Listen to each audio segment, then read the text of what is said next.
Who'd you play ball with? Like, what famous ball people went on? What? Like, what ball players when you were all like New York City? Aspirin. Uh-oh. I'm gonna Yeah, clarify it's this. recording, but Aspirin, it says it right on. Let's get a close-up of that, Jack. What were you saying? like you were all Basketball? city, right? Yes, I was. Like in '65 or something like that.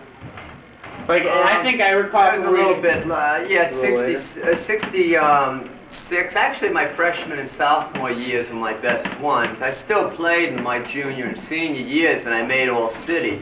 But I was like, on the, like the not the first or second team All-American, but after my sophomore year, I made like, the top 500 in the All-American thing, But that was.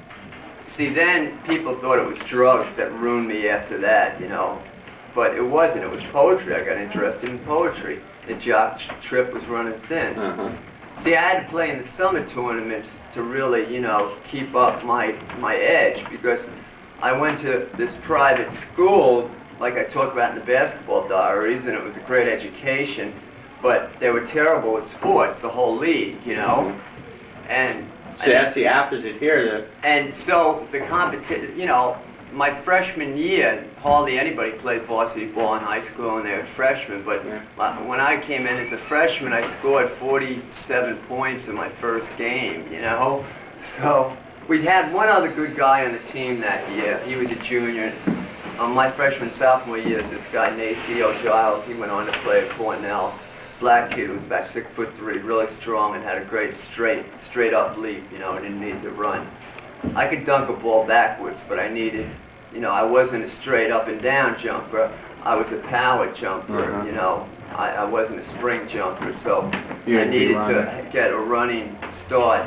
That helped me on like drives, because I could start my jump at the foul line and just stay in the air and draw fouls, And a lot of times got me to draw offensive fouls, because they knew I'd make these moves down the middle and they'd stick a guy in there to take a shot, But in that league, the only guy, when I was a freshman, Calvin Hill, who went on to be the running back for the Dallas Cowboys during their heyday, was playing for Riverdale, who had a great football team then, which was in our league, the Ivy Prep League, And he played basketball. Of course, he was 6'4". He's built like Jim Brown when he was a senior in high school. And, he was the only guy who went on to sports notoriety, really. And I saw him play football in high school. He played quarterback. He just overran everybody, But the thing is, he was a pretty good basketball player. I remember in a fast break, I pinned his shot, pinning is a big woof in New York in the playgrounds. If you pin a guy, what you're supposed to do, he takes a layup on a fast break and you pin it to the backboard, when you block it. It doesn't matter if you can call for goaltending or not, you got him, If you could pin it and pin it for a second, then throw it into the crowd, then that's great, I've seen some guys, like Connie Hawkins, in the playgrounds, pin guys, grab it, because he had such big hands, and bounce it twice on the backboard while he was still in the air, and then throw it over the fence of the playground before he came down. It was amazing. So at any rate, when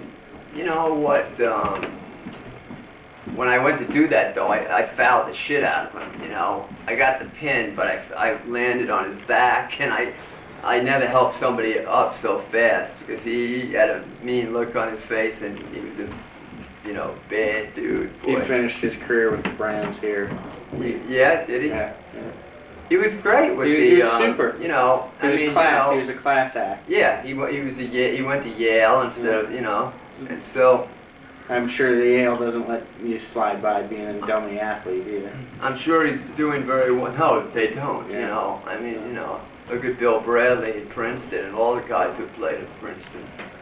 Jeff Petrie and stuff. But see, the guys that, so in the summer I play against Catholic school guys, and public school guys, like Tiny Archibald. I don't know if you remember these guys. They were like real good friends of mine. On the weekends, we go around to different playgrounds around the city and get games, in Harlem. And when we have to have black guys coming with us then, because that was during the time after before the riots. It was cool. After the riots, you had to be with guys, you know, who knew everything, and everybody these guys knew everybody in the streets, you know, so it was cool. But this guy, John Roach, who played in the ABA at first. He was a big three-point shooter when the ABA only had it. And Tommy Owens, they both went to South Carolina. They were all American there. Owens was 6'10".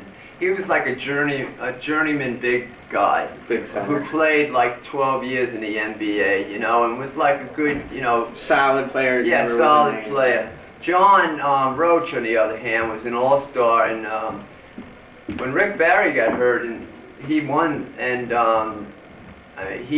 over Dr. J on the New York Nets. He won the MVP for the playoffs when they won, you know. He was amazing. He went on, he played mostly in Denver, I think, you know. Yeah. And he did great in the pros. He was 5'6" though, when we were freshmen in high school when I knew him. And then he became 6'4" by the time he was in the pros. And see, since he was only 5'6", he perfected all these little man tricks. So when he got height, he was a backcourt player, and you know, yeah. And you know, but there's a guy like, you know, I used to be able to, you know, he was small and maybe he's still a terrific player when he was young. You know, you could see he's going to be great, but he went on. I mean, you know, you know, and I make one reference to basketball and forced entries when I say I look at the TV. I say I screwed up. Yeah, I fucked up. I should have stayed playing ball. I could have been. I'm watching the NBA All-Star game while I'm writing it, and I'm saying I'm looking at guys that I used to seriously damage, scoring double figures, and now in the All-Star game, you know. And yeah, remember Dean Memminger was at Marquette, and see, Dean, when he was a freshman in high school, at every college and scout knew him, you know. When he was in the 8th grade at St. Cecilia's, they knew him. At this grammar school that won the city championship that year. Because he was incredible, and he went right on to the varsity. No, he went on the junior varsity at first, then on the varsity in the sophomore year.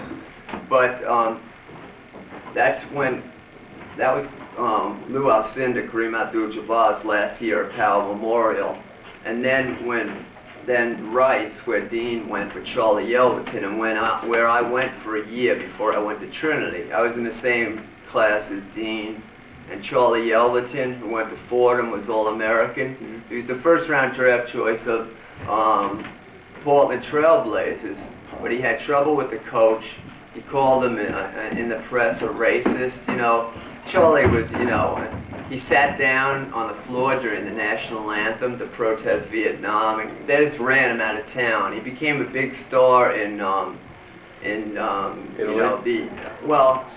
the European League. Yeah. No, not the CPA. He got the big bucks over in Europe. Yeah. He was one of the first ones because he was a first-round draft choice, you know, and I mean, but, you know, they just got rid of him and he decided to go over there. He played for the Swedish team in the league, you know. Now, upstairs you were saying, he got in touch with me after, you know, like he came to a concert. He said, I'd been reading all this stuff in the press about you, you know. He said you're getting more press than J.R. Ewing. It was the year he got shot in the last. So I said I thought it was a different Jim Carroll. Now you show up, and so I saw him. We had some laughs. And Dean went on to play for the Knicks, the year that won the championships, you know.